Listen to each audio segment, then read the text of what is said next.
Hello everyone. हमने set theory पढ़ ली थी और सेट की एक्सरसाइज एग्जांपल्स कर लिए थे, रिलेशंस भी पढ़ लिया था। आज हम रिलेशंस के एनसीईआरटी में जो भी एग्जांपल्स है, एक्सरसाइज है, वो कर लेते हैं। बाकी फिर फंक्शन करने के बाद हम जेई मेन के और जेई एडवांस के प्रीवियस ईयर के क्वेश्चंस डिस्कस करेंगे, ठीक है। तो एक्सरसाइज लेनी थी, फिर मुझे याद आया कि थोड़ा सा कुछ रह गया था पार्ट रिलेशंस में। आपने देखा था कि एक हमने सेट लिया था जिसमें एलिमेंट्स थे ए बी, नहीं 1 2 था इसमें, सेम लें तो फिर ठीक रहता है। चलो, ए से बी में एक रिलेशन है और रिलेशन कुछ ऐसा कुछ ले लेते हैं, 2b से है, 2c से, ठीक है, इतना ही ले लेते हैं। सपोज ये एक रिलेशन है। अच्छा, इसको क्या बोलते हैं? ये रिलेशन का रिप्रेजेंटेशन कौन सा है? ये है एरो डायग्राम, ठीक है, ये है एरो डायग्राम। और दूसरा ऐसे भी लिखते हैं, ये सेट के फॉर्म में, ये क्या आएगा 1c और 2 के साथ क्या आएगा b, क्योंकि 2 किससे रिलेटेड है? b से, ठीक है। तो डोमेन, कोडोमेन और रेंज क्या होता है? सिंपल सी चीज़ है। जो पहला सेट है ये होता है डोमेन। किसका डोमेन है? इस रिलेशन का डोमेन है, डोमेन ऑफ दिस रिलेशन। जो दूसरा सेट होता है इसको बोलते हैं codomain. So set B is codomain of this relation. और तीसरी चीज है रेंज। रेंज क्या होती है? रेंज में ये होता है कि दूसरा जो सेट है बी, सेट बी के जो एलिमेंट्स सेट ए के एलिमेंट से रिलेटेड होते हैं उनको मिला के जो सेट बनता है उसको बोलते हैं range. So range set will be B and C, ठीक है। बी पूरा का पूरा जो बी सेट है, complete set B is called codomain and elements of B which are related with elements of A are called range, ठीक है। तो क्लियरली रेंज जो है वो डोमेन के अंदर होगा, सॉरी कोडोमेन के अंदर होगा। तो इसको हम ऐसे भी लिखते हैं कि रेंज जो होता है वो कोडोमेन का सबसेट होता है, ठीक है। बस इतनी सी चीज़ थी। अब हम स्टार्ट करते हैं एक्सरसाइज वगैरह से। पहला एग्जाम्पल है, ये एग्जाम्पल गिवन है। इसमें पूछा है कि अच्छा देखो, यहाँ पे ओपन ब्रैकेट है, यहाँ पे ओपन ब्रैकेट है, तो ये क्या चीज़ है? ये है ऑर्डर्ड पेयर, हमने पढ़ा था, ठीक है। तो ये ऑर्डर्ड पेयर है। ऑर्डर्ड पेयर में हमने देखा था ये चीज़ की ऑर्डर्ड पेयर कब इक्वल होते हैं। पहला ऑर्डर्ड पेयर क्या है? x + 1 y - 2 और दूसरा ऑर्डर्ड पेयर है 3, 1। तो हमने देखा था कि दो ऑर्डर्ड पेयर तभी इक्वल होते हैं जब फर्स्ट एलिमेंट फर्स्ट से और सेकंड एलिमेंट सेकंड से इक्वल हो। That means x + 1 is equal to 3 and y - 2 is equal to 1। That means x is equal to 2 and y is equal to 3, ठीक है। सिंपल सी चीज़ है। एग्जाम्पल 3 पे आइए। सेट ए गिवन है। Set A has elements 1 2 3, set B has elements 3 4, set C has elements 4 5 and 6. Find the A cross B intersection C. So first find B intersection C. What is B intersection C?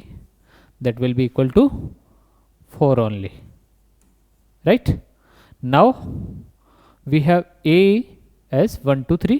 So A cross B intersection C, you have to take Cartesian product of A with B intersection C. A has 3 elements 1 2 and 3 and B intersection C has 1 element that is 4, okay। तो क्या हो जाएगा? पहले क्या आ रहा है? पहले A आ रहा है, बाद में B क्रॉस C आ रहा है, ठीक है। तो A के हर एक एलिमेंट को B के हर एक क्या है? कार्टिजन प्रोडक्ट है, ठीक है, रिलेशन नहीं है। रिलेशन इसका सबसेट होता है, ये कार्टिजन प्रोडक्ट है। और कार्टिजन प्रोडक्ट में मैंने क्या बताया था? सारे ऑर्डर्ड पेयर आएंगे। पहला एलिमेंट हमेशा पहले सेट का होगा, दूसरा एलिमेंट हमेशा दूसरे सेट का होगा, ठीक है। तो ऑर्डर्ड पेयर सारे बनेंगे इसमें।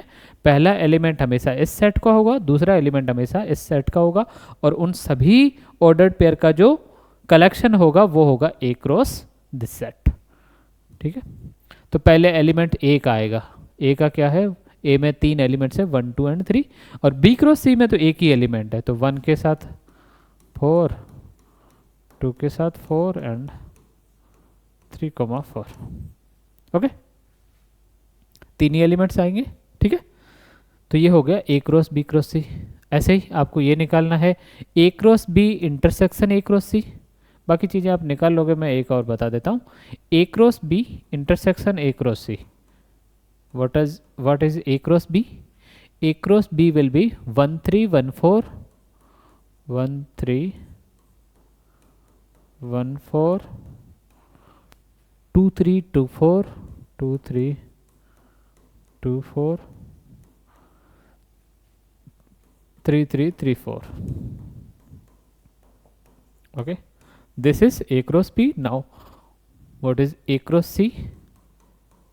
That will be equal to 1 4 1 5 1 6 2 4 2 5 2 6 3 4 3 5 3 6। okay, 1 4 1 5 1 6 2 4 2 5 2 6 3 4 3 5 3 6 3 4 3 5 3 6। okay, now what is common between both of these sets? What sets? A cross B and A cross C। Okay, इन दोनों में क्या कॉमन है वो हो जाएगा आपका A cross B intersection A cross C। What is A cross B intersection A cross C? क्या हो जाएगा इन दोनों में जो कॉमन होगा? 1 3 इसमें है, इसमें नहीं है। 1 4 is in both, so 1 4 is 2 3 there, no, 2 3 is in this but not in this. 2 4 is in both sets, so 2 4 will be there. 3 3 is here but not in A cross C, so 3 3 will not be there. 3 4 is again in both sets, so 3 4 will be there. ये आ जाएगा intersection में। Simple सी चीज़ है, तो बाकी आप दोनों निकाल सकते हैं। आगे बढ़ते हैं। अब सेम सी चीज़ है, अलग कुछ नहीं, इसमें भी वही है कि find the value of x and y. Ordered pair है, दो इक्वल है, आपको एक्स एंड वाई की वैल्यू निकालनी पड़ेगी। क्या करोगे?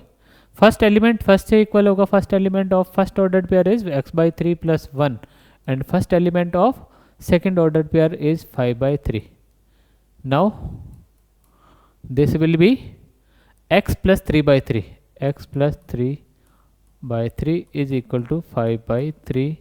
That means x is equal to 2. Okay. And y minus 2/3. Y minus 2/3 is equal to 1/3. So this will give 3y minus 2/3 is equal to 1/3. That means y is equal to how much? 1. Y is equal to 1. Okay, simple सी चीज है। If A has 3 elements and B has, and the set B is this, then find the number of elements in A cross B. बता दिया था मैंने आपको। If A has P elements and B has Q elements, then number of elements in A cross B will be equal to P into Q. So it is given that A has 3 elements, B has 3 elements, so number of elements in A cross B will be equal to 3 into 3, which will be equal to 9. Okay, moving on. G is this, H is this, find G cross H and H cross G. Is it difficult? Let's see. Simple से दो set है, जी H निकालना। जी H में क्या आएगा? 7 5 7 4 7 2 8 5 8 4 8 2। H cross जी में 5 7 5 8 4 7 4 8 2 7 2 8। ठीक है, सिंपल है। Moving on to 4. State whether each of the following statements are true or false. If the statement is false, rewrite the given statement correctly. first statement is if p is equal to m comma n is q equal to n comma m, then p cross q is equal to this. p cross q क्या होगा, m comma n, m comma m, no this will not be pq. pq क्या हो जाएगा देखो, which question is it, fourth first part, p cross q will be equal to, see first of elements of m, first elements of p is m, see take m with n, take m with m, take n with n, take n with m. So m n, पहले हम सारे लिख लेते हैं, अगर कोई repeat होगा तो हटा देंगे, m के साथ m, okay, then n n n m, n n n m, no one is repeating, okay, m के साथ n, m के साथ m, n के साथ n, n के साथ m. सो p क्रॉस q में कितने एलिमेंट्स हैं, 4 एलिमेंट्स है, लेकिन यहाँ पे कितने हैं, 2 एलिमेंट्स. यहाँ तक करने की ज़रूरत ही नहीं थी. सी p has 2 elements, q has 2 elements, so number of elements in p cross q will be 2 into 2, which is 4. But here in p cross q there are only 2 elements. Which elements are missing, m comma m and n comma n. These 2 elements are not there, so this statement is false. Okay, next, if a and b are two non-empty sets, then a cross b is a non-empty set of ordered pairs x y such that x belongs to a and y. If a and b are non-empty sets, then a cross b is a non-empty set of ordered pairs x y such that x belongs to first set, y belongs to, correct. यही तो हमने definition देखी थी ए cross B की. ए cross B क्या था, ए cross B क्या था, सारे ऑर्डर्ड पेयर का कलेक्शन था जिसका फर्स्ट एलिमेंट फर्स्ट सेट से था, सेकंड एलिमेंट सेकंड सेट से था. ठीक है, so this is correct, this is true. Okay, third, if A is this, B is this, then A cross B intersection phi is equal to phi. Let's see, B intersection phi, intersection of any set with phi is always phi. So we can write it as a intersection b intersection phi will be equal to phi, right? किसी भी element का phi के साथ common क्या आएगा, कुछ भी नहीं आएगा. So intersection of any set with phi will always be equal to phi. So a intersection phi बन जाएगा. ये देखो, number of elements in A is 2, number of elements in phi is equal to 0. So number of elements in a cross phi is 2 into 0, which will be equal to 0. So a cross phi में कितने elements होंगे, 0 elements होंगे. तो a cross phi क्या होगा, empty set ही होगा, है ना. ए क्रॉस फाई निकलना आपको, ए में तो एलिमेंट्स है 1 and 2, फाई में कोई भी एलिमेंट नहीं है, तो आप ए के एलिमेंट्स का ऑर्डर्ड पेयर किसके साथ लोगे. So A cross phi will be equal to phi. This is true. Okay, coming to question number 5. ये अच्छा क्वेश्चन है थोड़ा सा.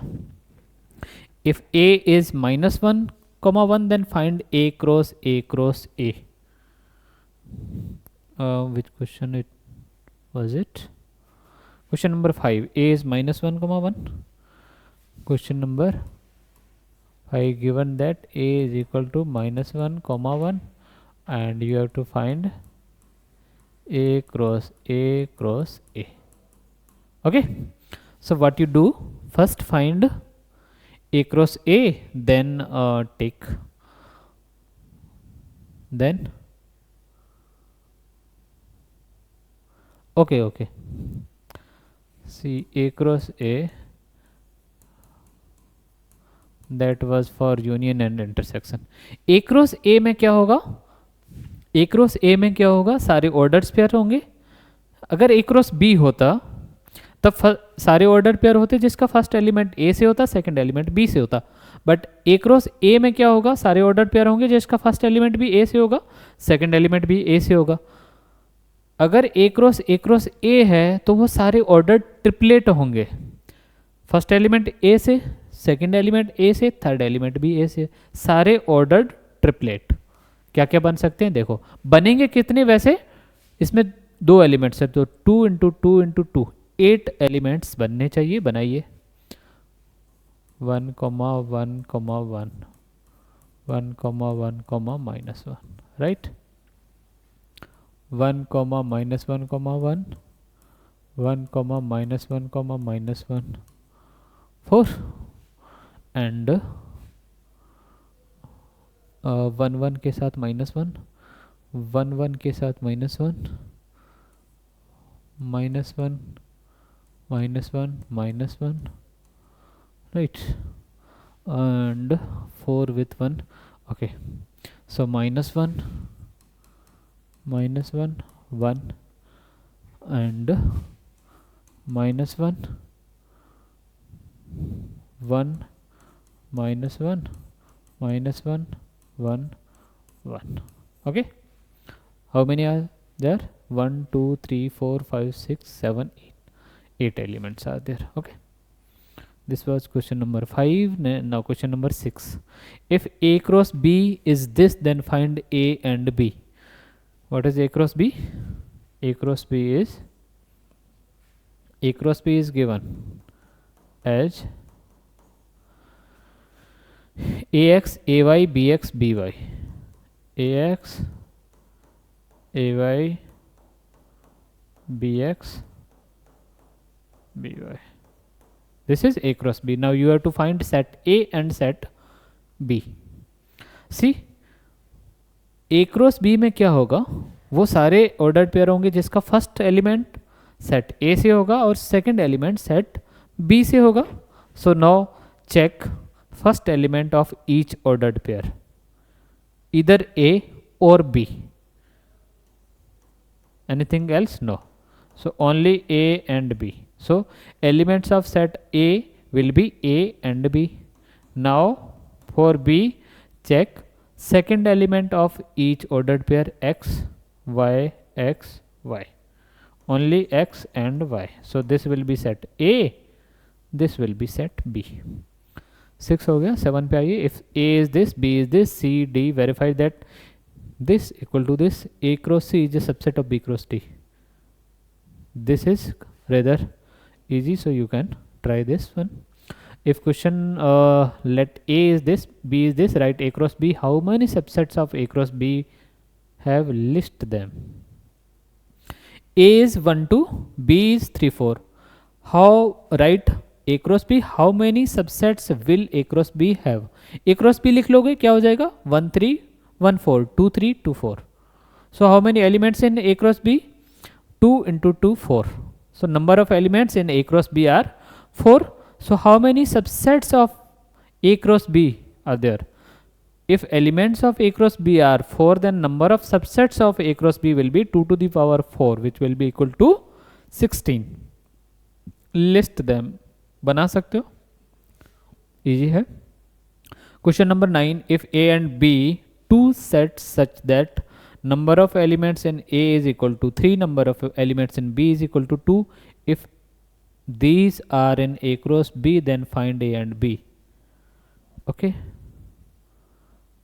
okay. So A cross B में क्या क्या एलिमेंट्स है? क्वेश्चन नंबर 9 पे आता हूँ मैं. Question number 9. See, number of elements in A is equal to 3, number of elements in B is equal to 2, number of elements in A is equal to 3, number of elements in B is equal to 2.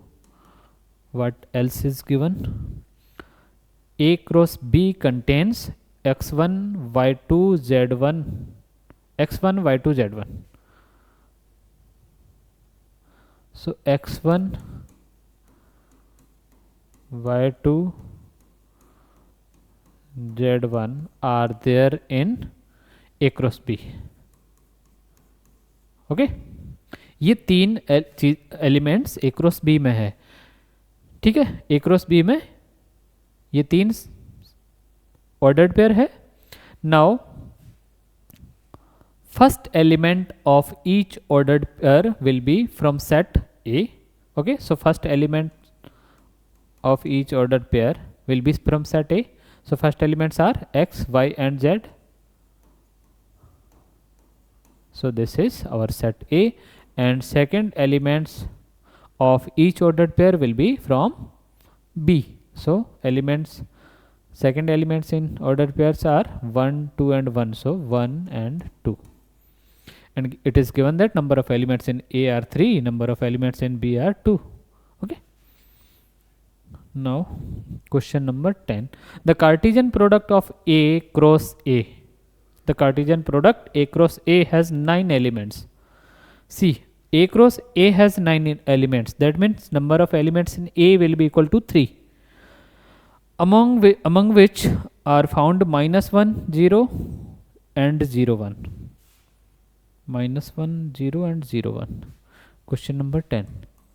See, this is given that number of elements in A cross A is equal to 9. That means number of elements in A will be equal to 3. And second thing is given -1, 0 and 0, 1. -1, 0 and 0, 1 are in A cross A. See here,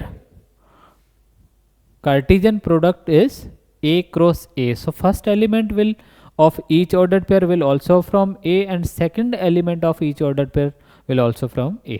So A will have -1, 0 and 1. Okay, इसमें different elements क्या क्या है देखो. अगर A cross B होता तो ये सारे जो ऑर्डर्ड पेयर इसके अंदर होते उसमें फर्स्ट एलिमेंट A से होता, सेकंड एलिमेंट B से होता. But here we have A cross A. So first element will be from A and second element will also be from A. Okay, so all the distinct elements in these ordered pairs are -1, 0 and 1. So A will be equal to -1, 0 and 1, which is true because number of elements in A is given as 3. Now moving on. Okay, exercise 2.2. Let A is equal to 1, 2, 3, 4 up to 15. Define a relation R from A to A. A is given as this. Now relation R from A to A by x, y. If it is not visible clearly, then I am writing it is again 3x minus y equal to 0, and x and y are from set A. Okay, तो R relation ऐसा लिखना है such that 3x minus y equal to 0, or I can write it as y equal to 3x. Okay, now write the relation in set form first. Take x as 1, then y will be equal to 3 into 1, 3. So 1, 3. If you take x as 2, then y will be 3 into 2, 6. If you take x as 3, then y will be 9. If x is 4, then y will be 12, since y is 3 times of x. If you take x is 5, then y will be 15. 5 into 3 is 15. But is this possible? See, x and y both are from set A, but here we have x is equal to 5 but y is equal to 15. So this pair will not be there. Okay, this match is our relation R. Now write down its domain, codomain and range. Very easy. See, relation is from A to A, so domain will be A, codomain will be A. Sorry,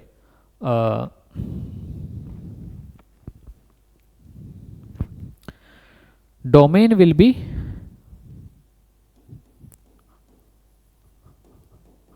collection of all the first elements. Set A का, see we have this 1 2 3 4 1 2 3 4 and are related to 3 6 9 12, but in set B we have 1 to 14. ठीक है, इसमें भी 1 to 14 है, 1 to 14, इसमें भी है 1 2 3 4 up to 14, but ये रिलेटेड किससे है, कितने हैं वो आपको देखना है कि 1 किससे है, 3 से है, 2 6 से है, 3 9 से है, 4 12 से है। ठीक है, तो जो फर्स्ट एलिमेंट, फर्स्ट सेट के जो एलिमेंट रिलेटेड होंगे सेकंड सेट के एलिमेंट से, वो डोमेन बनाएंगे। जो मैंने बोला था ना कि फर्स्ट सेट जो कंप्लीट सेट होता है वो डोमेन होता है, वो फंक्शन में होता है, क्योंकि फंक्शन में सारे रिलेटेड होते हैं फर्स्ट सेट के एलिमेंट्स, और रिलेशन में ऐसा नहीं होता। रिलेशन में, और वहाँ पे जो हमारे पास था एग्जाम्पल, उसमें बाई चांस सारे रिलेटेड थे। अगर आपके पास ऐसा है A B C 1 2 3 4, B is equal related to 3 and 4, A is related to 4, then domain of this relation will be AB. Domain will be AB. Codomain will be complete set, complete second set. So codomain will be equal to 1 2 3 4, and range will be all the elements of second set which are related to elements of first set. So this will be range. Now I guess it will be clear. So first set के जो भी elements related हैं वो मिलके domain बनाएंगे, second set के जो भी एलिमेंट्स रिलेटेड हैं वो मिलके रेंज बनाएंगे, और जो कंप्लीट सेकंड सेट है उसको बोलते हैं कोडोमेन। ओके, सो इसका कोडोमेन क्या होगा, इसका कोडोमेन तो पूरा ए होगा। डोमेन क्या होगा, डोमेन में आएगा 1 2 3 एंड 14, सॉरी 1 2 3 एंड 4, और कोडोमेन क्या होगा, codomain will be equal to A and range will be equal to, जो सेकंड एलिमेंट है फर्स्ट का, फर्स्ट किससे रिलेटेड है, 3 से, 1 किससे रिलेटेड है, 3 से, 2 6 से, 3 9 से, 4 12 से। So range will be equal to 3 6 9 and 12। Okay,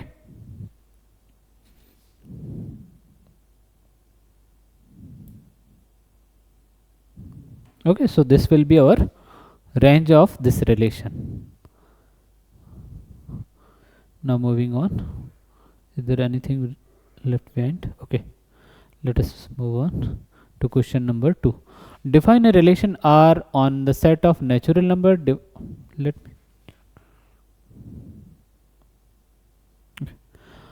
Define a relation R on the set of natural number by R equal to x y such that y equal to x plus 5, where x is a natural number less than 4. Let me write it again. Define a relation R. X is related to y such that y equal to x plus 5, y equal to x plus 5, x is a natural number less than 4. So x is a natural number less than 4 and y belongs, xy belongs to natural. So x is already written as natural number, so y belongs to n. Depict this relationship using raster form. Write down the domain and the range. Simple है, ठीक है। x और y क्या होना चाहिए, दोनों natural number होना चाहिए। Is there any condition, yes, x is less than equal to 4। So start, first you have to take x, you will take x equal to 1, since x is a natural number and x is less than 4. So what values x can take, 1 2 3, 1 2 and 3. So if x is equal to 1, then y will be equal to 1 plus 5 6. If x is equal to 2, then y will be equal to 2 plus 5 7. If x is equal to 3, then y will be equal to 8. So 3 comma 8. This is our relation R. Okay, now you have to write down domain and range. So domain will be what is domain of this relation? 1 2 3 set of all the first elements and a range will be equal to 6 7 8. ठीक है, first set के जो भी elements related हैं वो क्या बनाएंगे? Domain बनाएंगे। सेकंड सेट के जो भी एलिमेंट से रिलेटेड हैं वो रेंज बनाएंगे और कंप्लीट जो सेकंड सेट होगा वो कोडोमेन होगा। Moving on to question number 3. If A is this, B is this, define a relation R from A to B by R equal to X such that difference between X and Y is odd. Okay, write R in roster form. कर लोगे ये चीज? R relation है, relation कब है? जब X और Y का डिफरेंस क्या है? ओड है। तो X अगर आप 1 लेते हैं, मैं एक कर लेता हूँ एक बार ये question number 3. A is given as 1 2 3 5. Okay, now and B is equal to 4 6 9. Relation R is set of all the ordered pair x y such that x minus y is a odd number. ठीक है, तो A cross B में A cross B का subset होगा R. ठीक है, A से B में रिलेशन है सिंस, तो A से B में रिलेशन है और रिलेशन कब है? जब x माइनस वाई क्या है? ओड है। फर्स्ट एलिमेंट इसका ले लो, 1 के साथ 4 रिलेटेड हो सकता है क्या? बिल्कुल हो सकता है। Difference of 1 and 4 is 3 which is odd, so 1 will be related to 4. And now will 1 be related to 6? Difference of 1 and 6 is 5 which is odd. Okay, so 1 will be related to 6. और 1 9 से related होगा क्या? Difference of 1 and 9 is 8 which is not odd which is even, so 1 will not be related to 9. Now coming to 2 से, यहां से सीधा सा आपको पता होना चाहिए कि डिफरेंस ओड कब होगा? दो ओड नंबर का डिफरेंस कभी भी ओड नहीं होगा। दो ओड नंबर का डिफरेंस क्या होगा? इवन होगा। दो इवन नंबर का डिफरेंस भी इवन होगा। तो डिफरेंस कब ओड होगा? जब एक ओड नंबर हो, एक इवन नंबर हो। तो आपको सीधा यहाँ से ओड के साथ इवन लेते जाओ, इवन के साथ ओड लेते जाओ। तो 2 के साथ क्या आएगा? 2 के साथ ओड आएगा, 2 के साथ सॉरी या 2 के साथ ओड आएगा तो 2 के साथ 9 आएगा। 3 क्या है? ओड है, तो इसके साथ इवन आएंगे, 3 के साथ इवन, 3 के साथ इवन। एंड 5 के साथ, 5 क्या है? ओड है, तो ओड के साथ इवन आएगा। 5 के साथ 4, 5 के साथ 6। बस देखो सबका डिफरेंस ओड है। 1 4 का डिफरेंस क्या है? 3 है, ओड है। 1 6 का डिफरेंस क्या है? 5 है, ओड है। 2 एंड 9 का difference 7 which is odd. Difference of 3 and 4 1 which is odd. Difference of 3 and 6 which is 3 odd. Difference of 5 and 4 which is 1 odd. Difference of 5 and 6 is again 1 which is odd. So ये relation बनेगा। बस अब आप इसका क्या करना था? Write R in roster form, बस रोस्टर फॉर्म में ही लिखना था। And question number 4, show a relation between this shows a relation between set P and Q. Write this relation is set builder form में। इस रिलेशन को आपको set builder form में लिखना है। कैसे लिखोगे? 5 3 inside R, 5 3 6 4 and 7 5, 6 4 7 5, बस that's it. This is set builder form, sorry this is roster form. Now you have to write it as set builder form also. Set builder form में कैसे लिखोगे? Easy है सेट बिल्डर फॉर्म में। कैसे? सी, पहले तो हमने रोस्टर फॉर्म में लिखा, क्या है? 5 is related to 3 and 6 is related to 4 and 7 is related to 5। अगर मुझे इसी को रोस्टर फॉर्म में सेट बिल्डर फॉर्म में लिखना होगा तो मैं कैसे लिखूंगा? X Y ordered pair xy such that x minus y is equal to 2, right? X minus y is 2 here, x minus y is 2, x minus y is 2, so x minus y is equal to 2. Okay, and x belongs to set p, y belongs to set q. हो गया, ठीक है। फिर क्या है? Domain range, तो domain क्या हो जाएगा? 5 6 7, रेंज क्या हो जाएगा? 3 4 5। Coming to question number 5, let A is equal to 1 2 3 4 5 6, R be the relation on A defined by this. AB and A and B belongs to A. B is exactly divisible by A. B exactly divisible by A. लिख सकते हो क्या? Question number 5 पे आते हैं. A is 1 2 3 4 1 2 3 4 6. Question number 5. A is 1 2 3 4 6.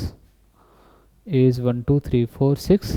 RB relation are equal to ordered pair AB such that B is exactly divisible by A. B is exactly divisible by A. So R is equal to A comma B such that B is divisible by A or A divides B is same thing. So A divides B को हम ऐसे लिखते हैं, but आपको इसमें और इसमें confusion हो जाएगा, सच दैट में और इसमें, तो मैं ये यूज नहीं कर रहा हूँ, जो पहले से लिखा हुआ है वही यूज कर रहा हूँ, है ना.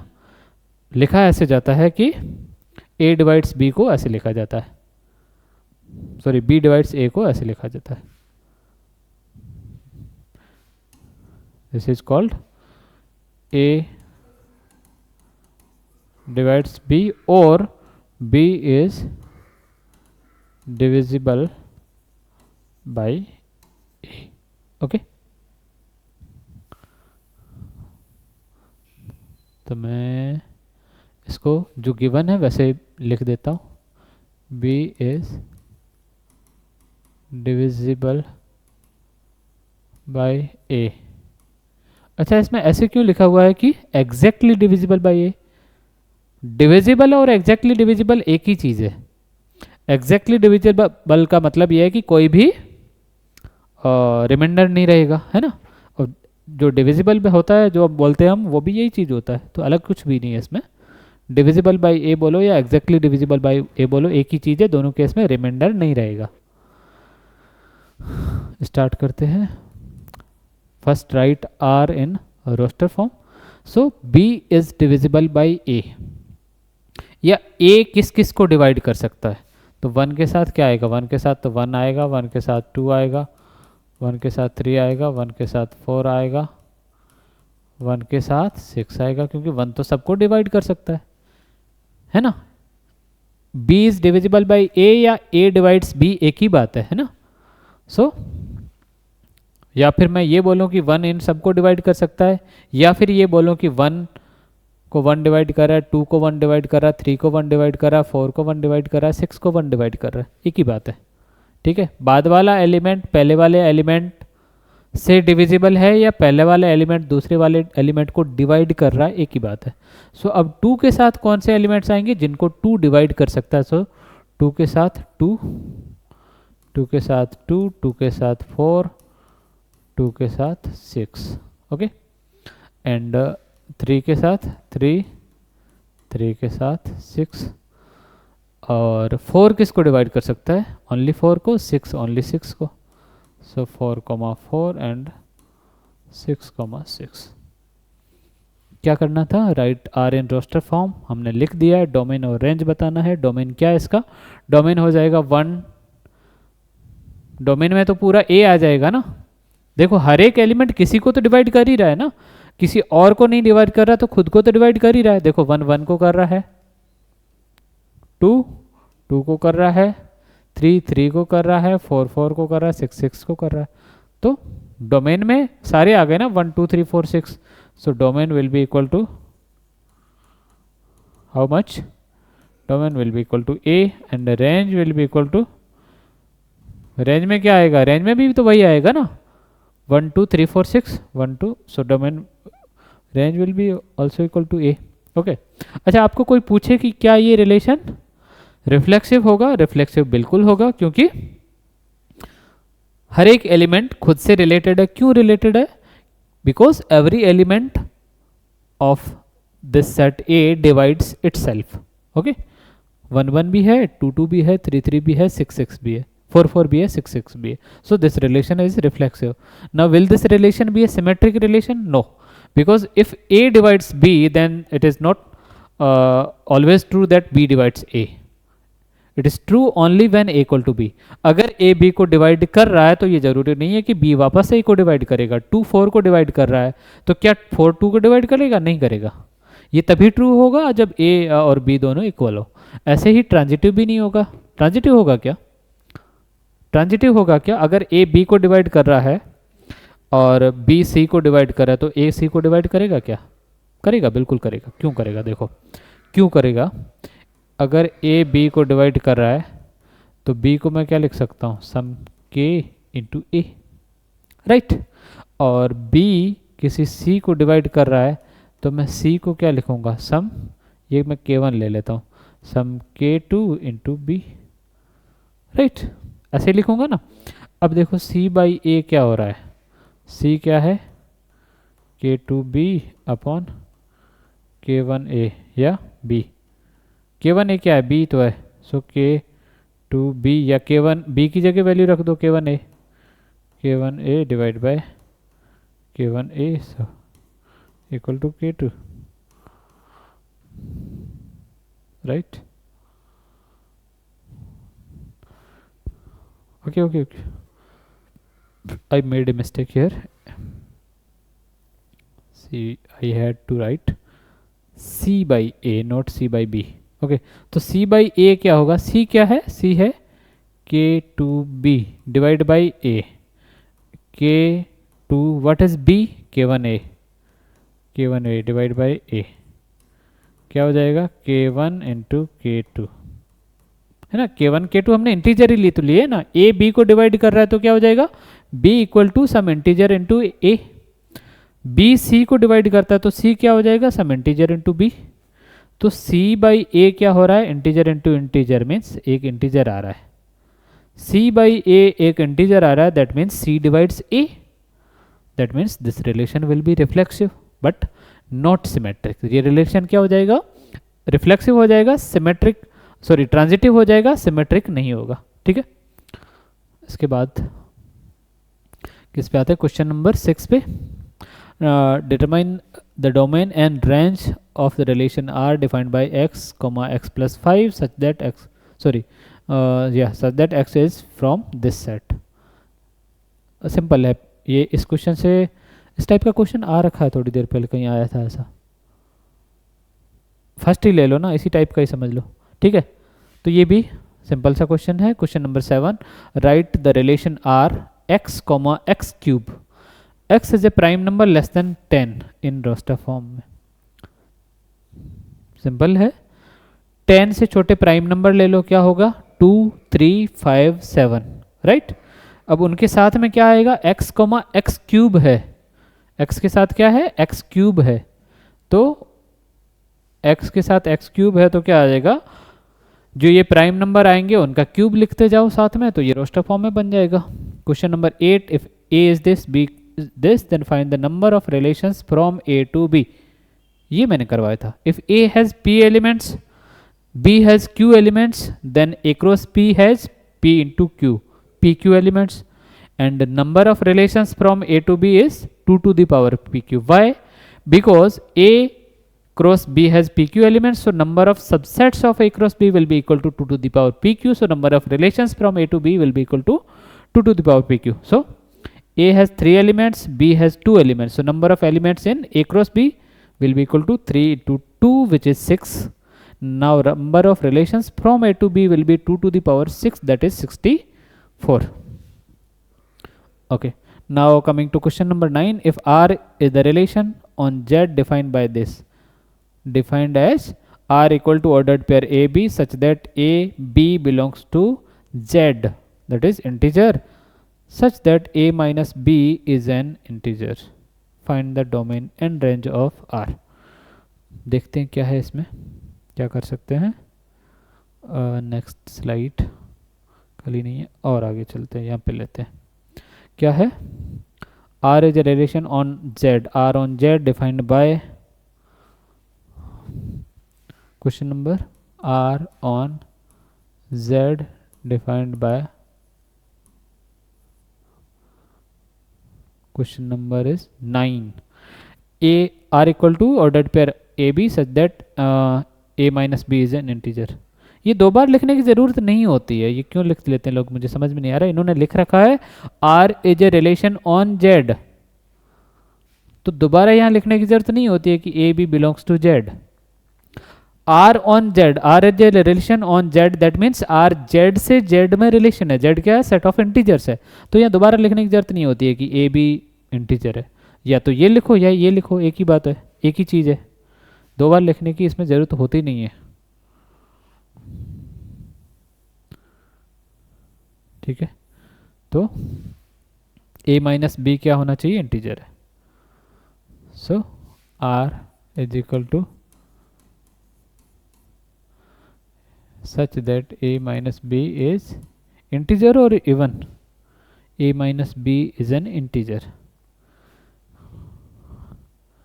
Is integer. Okay, a minus B क्या होना चाहिए, इंटीजर होना चाहिए. r किस पे रिलेशन है, z पे है. z क्या है, सेट ऑफ इंटीजर्स है. तो रिलेशन क्या बनेगा, पूछा क्या है हमसे, r is a relation on z defined by this, a minus b is an integer, find the domain and range of relation. इस रिलेशन का डोमेन और रेंज लिखना है. कौन किससे रिलेटेड होगा, आप जीरो उठाओगे तो जीरो किससे रिलेटेड होगा, या वन उठा लिया, वन किससे रिलेटेड होगा. देखो वन किससे रिलेटेड होगा, वन में से उस नंबर को सब्ट्रैक्ट करोगे तो इंटीजर आना चाहिए. तो इंटीजर तो आएगा, हमेशा आएगा, इंटीजर तो आएगा ना हमेशा. तो वन किससे रिलेटेड होगा, वन से भी होगा, क्योंकि one minus one which is zero, zero is an integer. One zero से भी होगा, वन माइनस वन से भी होगा. तो ये तो हर एक एलिमेंट से रिलेटेड होगा. क्यों होगा, because if you take any integer and subtract any other integer और the same integer from it, then answer will always be an integer. किसी भी इंटीजर में से किसी भी इंटीजर को सब्ट्रैक्ट करोगे, आंसर हमेशा इंटीजर मिलेगा. So this will be, this R will be equal to Z cross Z, right. ये बनेगा, मतलब इसका जो फर्स्ट एलिमेंट होंगे ना आर में, वो पूरा सेट ऑफ इंटीजर होगा. ऐसे ही सेकंड जो ऑर्डर्ड पेयर के एलिमेंट होंगे वो भी सारा इंटीजर होंगे, सारा कंप्लीट जेड होगा. तो domain is equal to Z and range is equal to Z, क्योंकि हर एक एलिमेंट जेड के हर एक एलिमेंट से रिलेटेड है. That means R is equal to Z cross Z. तो फर्स्ट एलिमेंट सारे जेड से होंगे, सेकंड एलिमेंट सारे जेड से होंगे. ठीक है, तो क्या हो जाएगा, domain Z, range Z. Now coming to this question number 1, exercise 1.1. इससे पहले कौन सा था,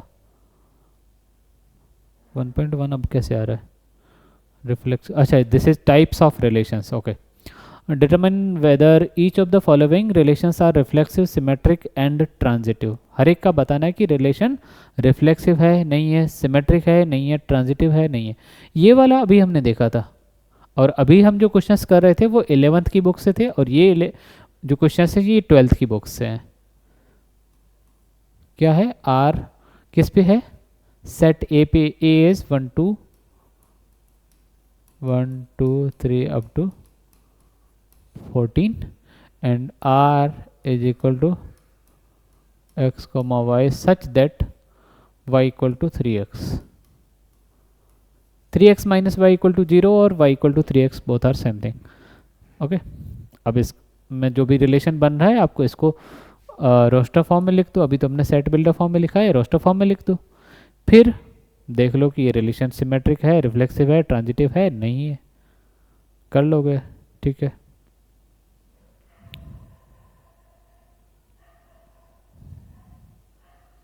सेकंड भी कर लोगे. सेकंड भी हमने देखा था, थर्ड भी देखा था हमने. अच्छा, थर्ड में 5 नहीं था, 1 2 3 4 6 था, है ना. तो थर्ड भी देखा था हमने, डिविजिबल वाले. तो मैंने बताया था डिविजिबल वाले के लिए केस में कि ट्रांजिटिव होगा, रिफ्लेक्सिव होगा, लेकिन सिमेट्रिक नहीं होगा. ये बताया था आपको मैंने. 1 2 ईजी है, 3 अभी किया है, 4 भी अभी किया हमने. देखो 4 में क्या किया था हमने, रिलेशन किस पे था, set z of all integers such that x minus Y is an integer. अभी किया जस्ट हमने, ये किया हमने। देखो इसमें क्या पूछा है कि ये रिलेशन रिफ्लेक्सिव होगा या नहीं, सिमेट्रिक होगा या नहीं, ट्रांजिटिव होगा कि नहीं। देखो हो क्या रहा है कि आर रिलेशन है सेट जेड पे, सेट ऑफ इंटीजर्स पे, सेट ऑफ इंटीजर्स पे रिलेशन आर है। इसका मतलब ये है कि रिलेशन जेड से जेड में है। और रिलेशन कैसे डिफाइन है कि a माइनस बी जो ऑर्डर्ड पेयर ए बी आर में से कब होगा, जब a माइनस बी इंटीजर है, a माइनस बी इंटीजर है। तो z का कोई एलिमेंट उठाओगे, z का कोई दूसरा एलिमेंट उठाओगे, उनका डिफरेंस हमेशा इंटीजर होगा, क्योंकि दो इंटीजर का डिफरेंस हमेशा इंटीजर होता है। ओके, सो z का हर एक एलिमेंट z के हर एक एलिमेंट से रिलेटेड होगा। तो R क्या बन जाएगा, यूनिवर्सल रिलेशन बन जाएगा, कंप्लीट Z क्रॉस Z बन जाएगा। वैसे R क्या होता, वैसे R होता Z क्रॉस Z का सबसेट। अभी ये यूनिवर्सल रिलेशन बन गया, मतलब R Z क्रॉस Z के इक्वल आ गया। तो मतलब इसमें सारे के सारे ऑर्डर्ड पेयर आ जाएंगे। सारे के सारे अगर ऑर्डर्ड पेयर आ रहे हैं तो रिलेशन रिफ्लेक्सिव भी होगा, सिमेट्रिक भी होगा, ट्रांजिटिव भी होगा। रिफ्लेक्सिव क्यों होगा, हर एक एलिमेंट खुद से रिलेटेड हो जाएगा, सारे ऑर्डर्ड पेयर आ रहे हैं। अगर कोई एक्स वाई आ रहा है तो वाई एक्स भी आएगा, क्योंकि सारे ऑर्डर्ड पेयर आ रहे हैं ना। तो इसी तरह से ये रिलेशन क्या हो जाएगा, रिफ्लेक्सिव, सिमेट्रिक एंड ट्रांजिटिव। तो ये इक्विवेलेंस रिलेशन हो जाएगा। ठीक है,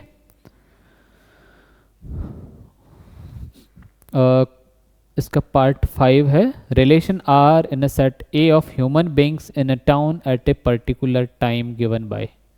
इस बार क्या किया है, जो रिलेशन आर लिया है वो कौन से सेट पे लिया है, वो सेट पे लिया है set of all humans in a town at a particular time. किसी एक पर्टिकुलर टाइम पे किसी एक टाउन में जो इंसान हैं उन सभी का जो सेट लिया है उसको बोला है सेट ए। अब उस पे रिलेशन डिफाइन किए, ये ए बी सी डी ई। देखते हैं क्या होता है।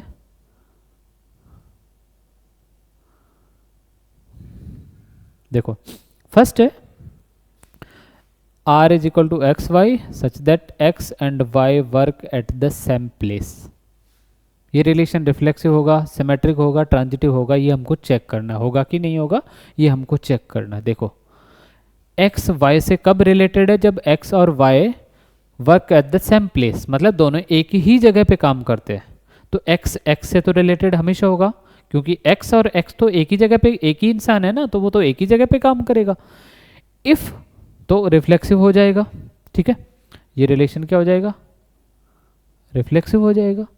सिमेट्रिक होगा कि नहीं होगा, अगर x और y एक जगह, जिस जगह पे x काम कर रहा है उस जगह पे y काम कर रहा है, तभी तो x y से रिलेटेड होगा। तो इसका कन्वर्स भी तो ट्रू हो जाएगा ना। If x and y work eight same time at same place, then y and x will also work at same place, so this relation will be symmetric, है ना। जिस जगह पे x काम कर रहा है उस जगह पे y काम कर रहा है, या फिर मैं ये बोलूँ कि जिस जगह पे y काम कर रहा है उस जगह पे x काम कर रहा है, ये तो दोनों एक ही चीज हो गई, तो सिमेट्रिक हो जाएगा। ट्रांजिटिव होगा कि नहीं होगा, ट्रांजिटिव भी होगा, क्योंकि जिस जगह पे x काम कर रहा है उस पे y कर रहा है, और जिस जगह पे काम कर रहा है उस पे z कर रहा है, तो x और z भी तो एक ही जगह पे काम करेंगे। ठीक है, बी सेम ही चीज़ है, यहाँ वर्क प्लेस था, यहाँ पे लोकेलिटी है कि x और y से y कब रिलेटेड है, जब किसी एक सेम लोकेलिटी में रहते हैं। सी क्या है, x is exactly 7 centimetre taller than y। ये थोड़ा अलग है पहले वालों दोनों से। x y से कब रिलेटेड है, जब x y से 7 सेंटीमीटर लंबा है, तब x y से रिलेटेड है। तो हर एक रिलेशन आप देख लेना कि रिलेशन डिफाइन कैसे है। ये रिलेशन ऐसे डिफाइन है कि x y से तभी रिलेटेड होगा जब x y से 7 सेंटीमीटर लंबा होगा। तो कोई इंसान का मैं क्यों बोल रहा हूँ, क्योंकि सेट ए क्या लिया है, set of all human beings in a town at a particular time. Okay, so x y से तभी रिलेटेड है सी में जब x y से 7 सेंटीमीटर लंबा है। अब अगर मैं देखूं कि किसी x की बात करूं तो क्या वो खुद से 7 सेंटीमीटर लंबा हो सकता है कि नहीं होगा, तो ये रिलेशन रिफ्लेक्सिव कभी नहीं हो सकता। सिमेट्रिक होगा क्या, अगर x y से 7 सेंटीमीटर लंबा है तो क्या y x से 7 सेंटीमीटर लंबा है, नहीं, y x से 7 सेंटीमीटर छोटा होगा, so this relation is not symmetric. क्या हो रहा है? This relation is not symmetric. Transitive है कि नहीं है? देखो, अगर x y से 7 सेंटीमीटर लंबा है, y z से 7 सेंटीमीटर लंबा है, तो क्या x z से 7 सेंटीमीटर लंबा होगा? नहीं, 14 सेंटीमीटर लंबा होगा। सी, x is 7 centimeter longer than y is 7 centimeter longer or taller. If x is 7 centimeter taller than y and y is 7 centimeter taller than z, then x will be 14 centimeter taller than z. 7 centimetre तो नहीं होगा ना exactly, सो ये transitive भी नहीं होगा relation. ऐसे ही x is related to y if x is wife of y, तो ऑब्वियसली रिफ्लेक्सिव नहीं होगा। कोई इंसान खुद का वाइफ कैसे हो सकता है? ठीक है, if x is a wife of x, तो y क्या वाइफ की x होगा? नहीं होगा। ऐसे ही ट्रांजिटिव भी नहीं है, तो ये रिफ्लेक्सिव सिमेट्रिक ट्रांजिटिव कुछ भी नहीं है। x is a father of y, x y से कब रिलेटेड? जब x y का फादर है। तो क्या कोई इंसान खुद का फादर हो सकता है? नहीं। अगर x y का फादर है तो y क्या x का फादर होगा? नहीं। ठीक है, तो ये भी नहीं है। Question number 2, show that the relation R in the set R of real numbers defined as R A comma B such that A less than equal to B square is neither reflexive nor symmetric nor transitive। क्या relation है? देखो, relation ये है A comma B, ordered pair A comma B such that a is less than equal to B square.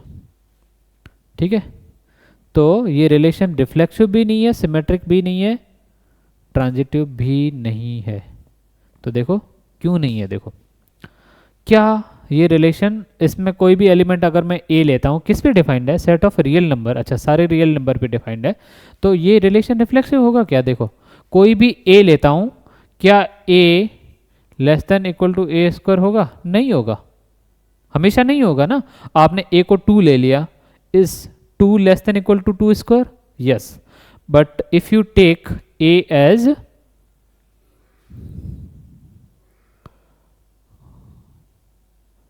Less than equal to B square in is neither reflexive nor symmetric nor transitive. Reflexive होगा क्या ये relation? Given है कि नहीं होगा? See, a less than equal to A square होगा क्या? किस केस में a स्क्वायर a से छोटा होगा? If you take a as half, if you take a as half means 1/2, then a square will be 1/4, so a will not be less than equal to, a will not be equal to less than equal to a square. If a is 1/2, then a square is 1/4। तो इस case में तो true नहीं हुआ ना, a square a से छोटा हो गया, तो रिफ्लेक्सिव नहीं है। सिमेट्रिक है क्या? सिमेट्रिक तो होगा ही नहीं, कभी भी नहीं होगा। a less than equal to B square है, तो क्या b less than equal to a square होगा क्या? नहीं होगा। ये सिंपल सा कोई भी ले लो ना, दो नंबर 1 2 लेते हैं तो कर सकते हैं क्या? 1 2 लेते हैं तो 2, हाँ 1 2 लेके कर सकते हो। 1 a, if a is 1 b is equal to 2, then this is true, but this is not true because b is 2, a square is again 1, so b is less than equal to 1, true नहीं होगा।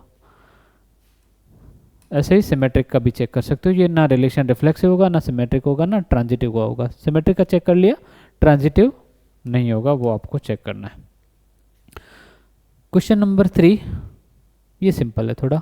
Check whether the relation define on this set 1 2 3 4 5 6 H this is reflexive, symmetric और transitive. आपको देख करना है कि ये relation इस सेट पे डिफाइंड है, और कैसे डिफाइन है? When b is equal to a+1। आपको देखना है कि ये रिलेशन रिफ्लेक्सिव है कि नहीं है, सिमेट्रिक है कि नहीं है, ट्रांजिटिव है कि नहीं है। ठीक है, देख लोगे, सिंपल सा क्वेश्चन है। Question number 4, show that the relation r in r, ये अलग है, रिलेशन r अलग आ रहा है। ये जो डार्क में आ रहा है या बोल्ड में आ रहा है, इसका मतलब है सेट ऑफ रियल नंबर्स। इसको जनरली हम ऐसे लिखते हैं, इस आर को जनरली हम ऐसे लिखते हैं, सेट ऑफ रियल नंबर्स। ठीक है, So show that the relation R in R defined as R equal to A comma B such that A is less than equal to B. तब आपको बताना है कि ये रिफ्लेक्सिव है कि नहीं है, ट्रांजिटिव है कि नहीं है, सिमेट्रिक है कि नहीं है. देख लो 4 को देखते हैं. R equal to A comma B such that A less than equal to B. देखो A से हमेशा रिलेटेड होगा, क्योंकि आप ऐसा लिख सकते हो ना A less than equal to A. ये तो ट्रू है ना, ये ट्रू है. ये ट्रू कब नहीं होता, A लेस देन A होता तब ट्रू नहीं होता, since there is an equality. अगर इसमें इक्वलिटी है तो A equal to A hold करेगा. आप ऐसे लिख सकते हो, इसमें कोई दिक्कत नहीं है. 4 लेस देन इक्वल टू 4 ये लिख सकते हो, कोई दिक्कत नहीं. इसमें होल्ड कर रही है ना, क्योंकि इसमें इक्वलिटी है और इक्वलिटी तो होल्ड कर रहा है. तो ये हर एक A खुद से रिलेटेड हो जाएगा. बट अगर A less than equal to B है तो क्या B less than equal to A होगा? नहीं होगा. Take A as 2 B as 3, then A is less than equal to B but B is not less than equal to A. तो ये reflexive नहीं होगा, ट्रांजिटिव हो जाएगा. ट्रांजिटिव बिल्कुल होगा. A less than equal to B है, A less than equal to B है और B less than equal to C है, तो ऑब्वियस है कि A less than equal to C हो जाएगा. ठीक है, ये उसमें देख लेंगे हम जब इनइक्वालिटी पढ़ेंगे. इनइक्वालिटी एक पूरा हम चैप्टर पढ़ेंगे, ठीक है, क्योंकि जेई एडवांस में बहुत यूज होती है ये चीज़ें. वैसे भी बेसिक तो इनइक्वालिटी का आपको आना ही चाहिए. उसके बाद क्वेश्चन नंबर 5 पे आते हैं. Check whether the relation R in set R defined by this A less than equal to B cube is reflexive, symmetric और ट्रांजिटिव. आपको देखना है कि ये रिफ्लेक्सिव है कि नहीं है, सिमेट्रिक है कि नहीं है, ट्रांजिटिव है कि नहीं. ये आप एक बार देख लेना. हमने स्क्वायर वाला देखा था, अब क्यूब वाला आप देख लेना. ठीक है, A less than B equal to B देख लिया था, A less than equal to B square देख लिया था. अब एक देख लेना A less than equal to B cube. मेरे हिसाब से ये रिफ्लेक्सिव तो होगा ही नहीं. हर एक एलिमेंट के लिए ऐसा है क्या कि A less than equal to A cube हो? तब खुद से रिलेटेड होने के लिए क्या होना पड़ेगा? A less than equal to A cube होना पड़ेगा, है ना. कोई भी A से रिलेटेड कब होगा? जब A less than equal to A cube होगा. रिलेशन यही तो है. A B में B से तभी रिलेटेड है when A is less than equal to B cube. तो A से कब रिलेटेड होगा? When A is less than equal to A cube. ये ट्रू है क्या? हमेशा नहीं ट्रू है. यहाँ पे आप ले लो ना A इक्वल टू 1/2 ले लो, तो A क्यूब क्या हो जाएगा? 1/8. तो उस केस में ये होल्ड नहीं कर रहा है. ठीक है, तो रिफ्लेक्सिव भी नहीं है, सिमेट्रिक भी नहीं होगा, ट्रांजिटिव भी नहीं होगा. आप देख लेना ये. और काफ़ी सारे क्वेश्चंस बाकी हैं क्या अभी भी?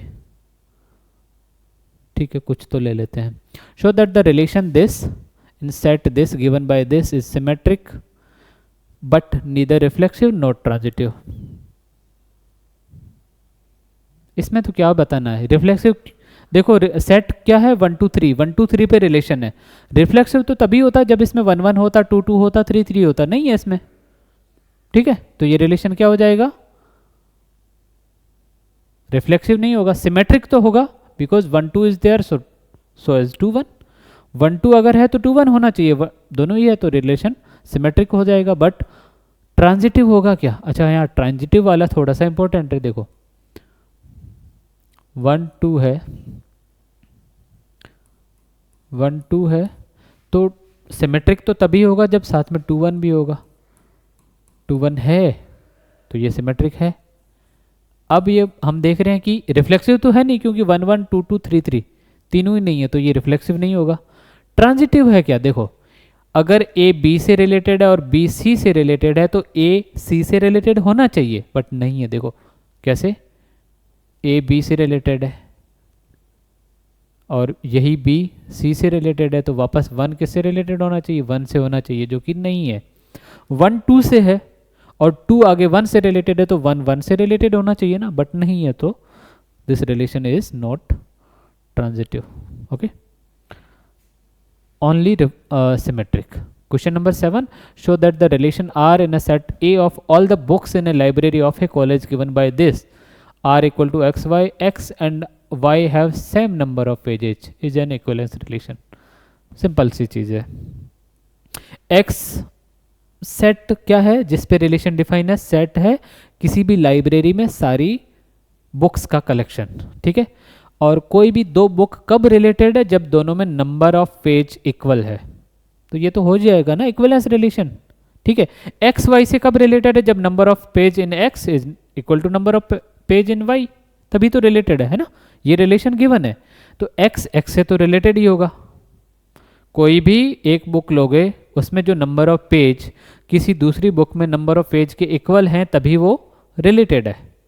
तो अगर आप x और x ले रहे हो, तो वो नंबर ऑफ पेज दोनों में सेम ही हो गया ना, वो बुक ही सेम है जब, तो रिलेटेड हो जाएगा। अगर x y से रिलेटेड है, तो x में जो नंबर ऑफ पेज है वही y में नंबर ऑफ पेज हो जाएंगे। तो y में नंबर ऑफ जो पेज है वही x में नंबर ऑफ पेज हो गए ना। तो x अगर y से रिलेटेड है, तो y x से रिलेटेड हो गया। That means this relation is symmetric. ऐसे ट्रांजिटिव भी हो जाएगा, क्योंकि number of page in x is equal to number of page in y, and number of page in y is equal to number of page in z, so number of page in x will be equal to number of page in z। तीन books हैं, इसमें जो page हैं number of page है, और इसमें जो number of page है वो बराबर है। इसमें जो नंबर ऑफ पेज है वो और इसमें जो नंबर ऑफ पेज है वो बराबर है, तो इसमें भी तो नंबर ऑफ पेज जो होंगे वो बराबर हो जाएंगे ना, तो ट्रांजिटिव भी हो जाएगा। That means this relation is, अगर रिफ्लेक्सिव है, सिमेट्रिक है, ट्रांजिटिव है, तो रिलेशन क्या हो जाएगा, इक्विवेलेंस रिलेशन हो जाएगा। ओके, नाउ कमिंग टू 7 हो गया, 8 पे आते हैं। A is this given by A minus B का मोड इज इवन। ए का माइनस बी का मोड इज इवन ले लो या ए माइनस बी इवन ले लो, एक ही बात है, क्योंकि ए माइनस बी का मोड इवन होगा तो ए माइनस बी भी तो इवन होगा ना। आया समझ में कि नहीं आया? देखो, a माइनस बी का मोड इवन है, किसी भी नंबर का मोड इवन है, तो क्या नंबर क्या होगा, या तो इवन होगा या किसी भी नंबर का मोड इवन है, तो ये इसको मैंने बोल दिया 2k, तो x क्या होगा, या 2k होगा या माइनस 2k होगा। तो नंबर तो हमेशा इवन ही होगा ना, मोड इवन है तो नंबर हमेशा इवन ही होगा, है ना। तो ये अगर मोड होता या सिर्फ ये होता कि x माइनस वाई इवन है, दोनों एग्जैक्ट a माइनस बी का मोड इवन गिवन है, अगर ये गिवन होता कि a माइनस बी इवन है, तब भी क्वेश्चन एग्जैक्टली सेम होता, ऐसे ही सॉल्व होता। Is an equivalence relation show that all the elements of 1 3 5 are related to each other and elements of 1 2 4। अच्छा, इसमें दो इक्विवेलेंस क्लास बन रही है, तो ये क्वेश्चन हम कर लेते हैं। इसमें a है, a इज इक्वल टू 1 2 3 4 5, ठीक है। a से a में रिलेशन है, और रिलेशन कैसे है, ordered pair A B such that को मैं ऐसे लेता हूँ, ये है a minus B is even, तभी रिलेटेड है। देखो, आप रोस्टर फॉर्म में लिखो रिलेशन को, 1 किससे रिलेटेड होगा, 1 से तो होगा ही होगा, क्योंकि 1 माइनस वाई क्या है, 1 माइनस 1 क्या है, 1 है कि नहीं है। 1 minus 1 is 0 which is even. 1 2 से रिलेटेड होगा क्या, नहीं होगा, because 1 minus 2 is minus 1 which is odd. 1 minus 3 is minus 2 which is even. So 1 3 से रिलेटेड होगा, और ऐसा पहले मैंने क्वेश्चन किया था तब आपको बताया था, इवन है a माइनस बी, तो इसका मतलब a और b दोनों ओड नहीं हो सकते और दोनों इवन नहीं हो सकते। इवन और इवन नंबर का डिफरेंस क्या होगा, इवन होगा।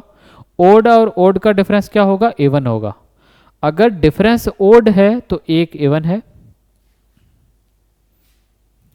इवन माइनस इवन ले लोगे अगर, तो ये हमेशा इवन होगा। ओड माइनस ओड लोगे तो ये हमेशा इवन होगा। अच्छा, ये माइनस में भी जरूरी नहीं है, माइनस प्लस दोनों के केस में ऐसा है, ठीक है। इवन प्लस इवन करोगे तो इवन मिलेगा, इवन माइनस इवन करोगे तो इवन मिलेगा, ठीक है। ओड प्लस ओड करोगे तो इवन मिलेगा, ओड माइनस ओड करोगे तो इवन मिलेगा, लेकिन ओड प्लस इवन करोगे या ओड माइनस इवन करोगे तब आपको जाके ओड मिलेगा। Note it down if you don't know already, okay. तो डिफरेंस क्या है, इवन है। डिफरेंस इवन होगा तो दोनों या तो इवन होनी चाहिए या दोनों ओड होनी चाहिए। तो मैं 1 ले रहा हूँ तो 1 के साथ सारे ओड ही आएंगे, 1 ओड है तो 1 ओड के साथ ओड आएगा। तो 1 के साथ 1 आया, 1 के साथ 3 आया, 1 के साथ 5 आया। फिर 2 के साथ क्या आएगा, 2 के साथ 2 आएगा, 2 के साथ 4 आएगा। फिर 3 के साथ क्या आएगा, 3 के साथ 3 आएगा, 3 के साथ 5 आएगा, 3 के साथ 1 भी आएगा ना, बिल्कुल आएगा 1, 3 के साथ 1 आएगा, क्यों नहीं आएगा। 1 3 भी होगा, 3 1 भी होगा। वो सेट था तब हमने क्या किया था, आगे पीछे हमने बोला कि नहीं करेंगे। किसी भी सेट में 1 3 आ रहा है, किसी भी सेट में 3 1 आ रहा है, तब ये सेट एक ही थे।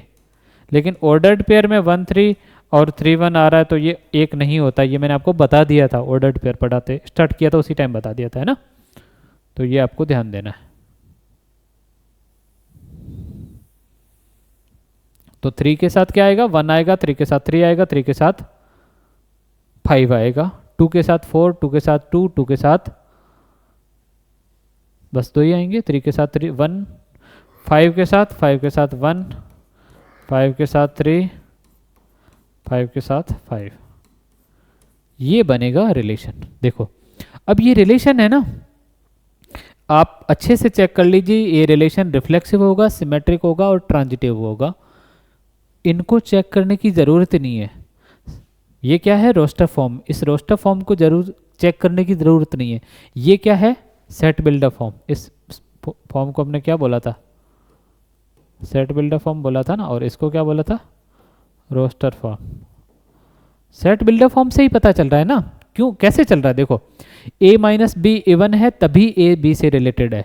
तो a माइनस ए क्या होगा, 0 होगा, वो तो हमेशा इवन होगा। इसका मतलब हर एक एलिमेंट खुद से रिलेटेड होगा, जो कि है। देखो 1 1 से है, 2 2 से है, 3 3 से है, 4 वाला नहीं लिखा हमने क्या, 4 वाला भी तो आएगा अभी। इसमें बंद कैसे हो गया, अभी 4 वाले भी तो एलिमेंट्स आएंगे ना।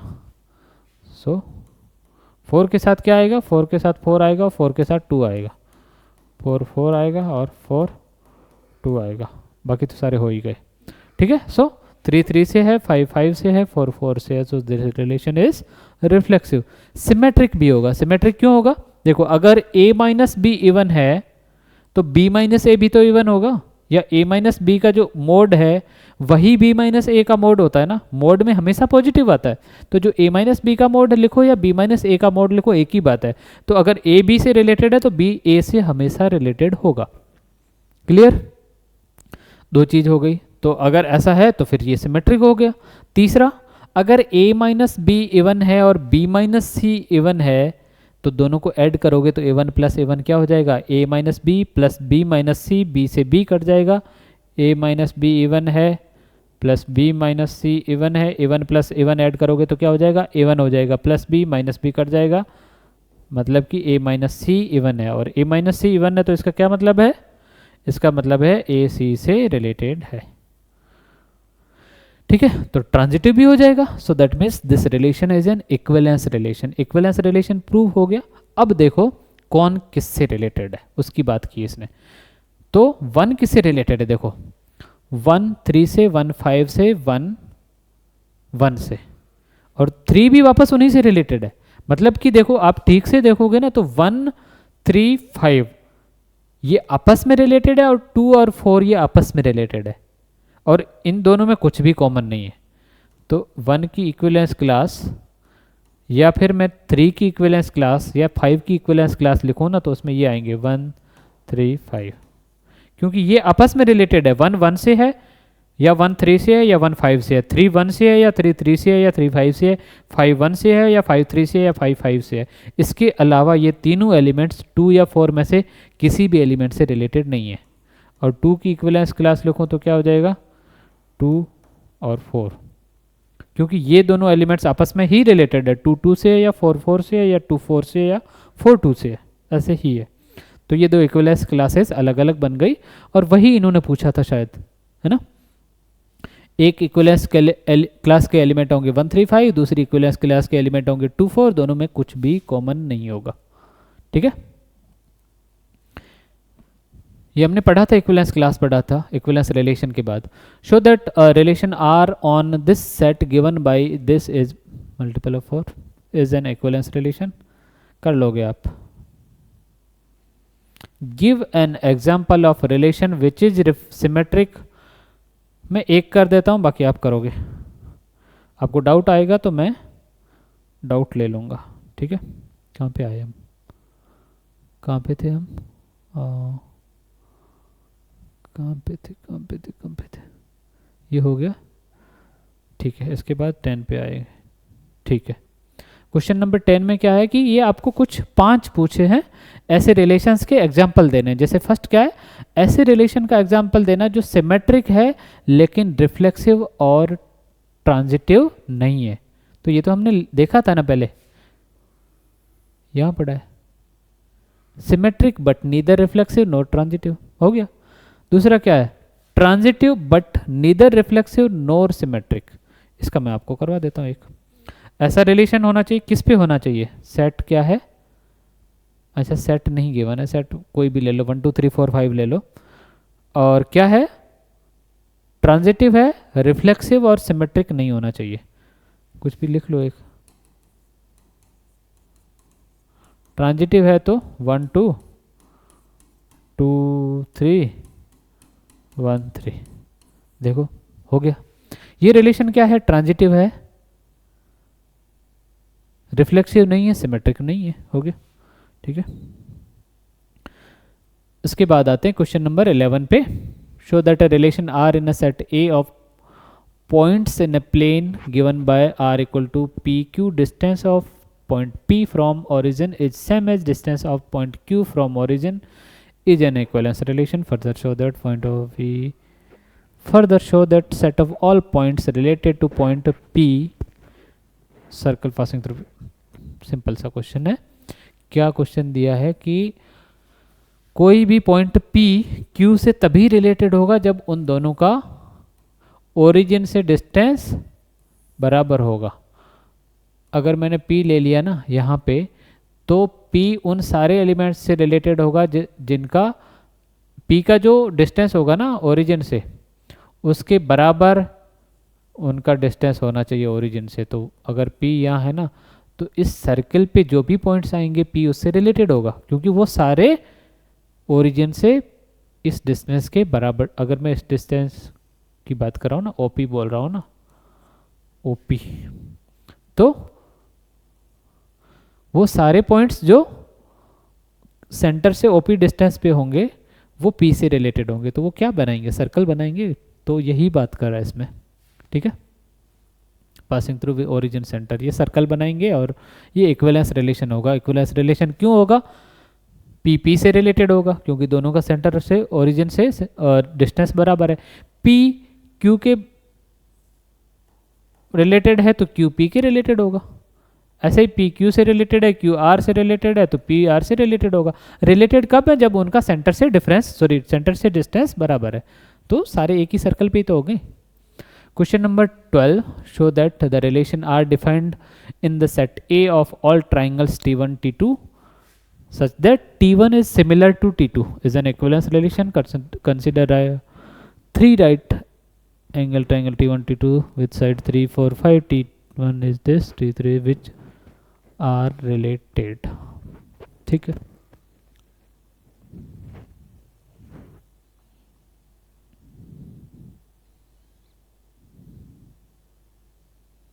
देखो इसमें क्या है कि T1 T2 से रिलेटेड है। कब रिलेटेड है, जब वो T1 T2 क्या है, ट्राइंगल्स हैं। वो कब रिलेटेड है, जब T1 T2 के सिमिलर है। सिमिलर ट्राइंगल्स ऐसे होते हैं जैसे बड़ा हाथी छोटा हाथी, बड़ा घोड़ा छोटा घोड़ा, ठीक है। वो क्या होते हैं, सिमिलर होते हैं, मतलब शेप अलग होगा, सॉरी शेप सेम होगा, साइज अलग होगा। जैसे ये इसके सिमिलर है, इसको बोलते हैं सिमिलर, ठीक है।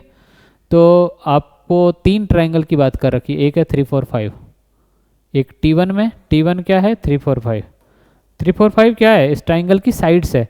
अच्छा 3 4 5 है तो ये सीधा ही हो जाएगा ना, राइट एंगल ट्राइंगल हो जाएगा। तो इससे जो भी सिमिलर होंगे वो सारे राइट एंगल ट्राइंगल होंगे। तो बोल रहा है कि T1 से कौन से रिलेटेड है, T2 में क्या है 5 12 13 है, तो T2 में क्या है 5 12 13, क्या ये राइट एंगल ट्राइंगल बना रहे हैं? देख लेना, अगर बना रहे हैं तो इससे होंगे, वैसे होना चाहिए क्योंकि 12 का स्क्वायर 144 प्लस 5 का square 25 which will be equal to 144 plus 25 which will be equal to 169 which is equal to square of 13, तो ये इसके सिमिलर हो जाएगा। तीसरा क्या है? T3 जिसमें क्या है 6 8 10, 6 8 10, ये हो रहा है क्या? 8 स्क्वायर इज 64, 6 इज, ये तो नहीं हो रहा है ना, 8 square is equal to 64, 6 square is equal to 36 हो रहा है, तो ये तीनों एक दूसरे के सिमिलर हो जाएंगे। बाकी दोनों क्वेश्चंस भी ये परपेंडिकुलर लाइन वाला करवा दिया था, देख लेना, नहीं समझ में आए तो पूछ लेना, कोई करवाने जैसा होगा तो मैं करवा दूंगा। R is a relation on set 1 2 3 4 given by this, choose the correct answer। कुछ नहीं है इसमें भी, कुछ नहीं है, ठीक है। तो रिलेशन के और सेट के जो भी एनसीईआरटी के एग्जांपल्स हैं, एक्सरसाइज है, वो करवा दिए मैंने। इसके अलावा जो जेई मेन के और जेई एडवांस के क्वेश्चंस होंगे वो फंक्शंस करवाने के बाद करवा दिए जाएंगे। आपको कोई डाउट्स हैं तो आप पूछ सकते हो इसके बाद, ठीक है, ग्रुप में डाल सकते हो, मैं डिस्कस कर लूँगा, ठीक है। So that's enough for today. अगली क्लास में हम स्टार्ट करेंगे फंक्शंस, ठीक है।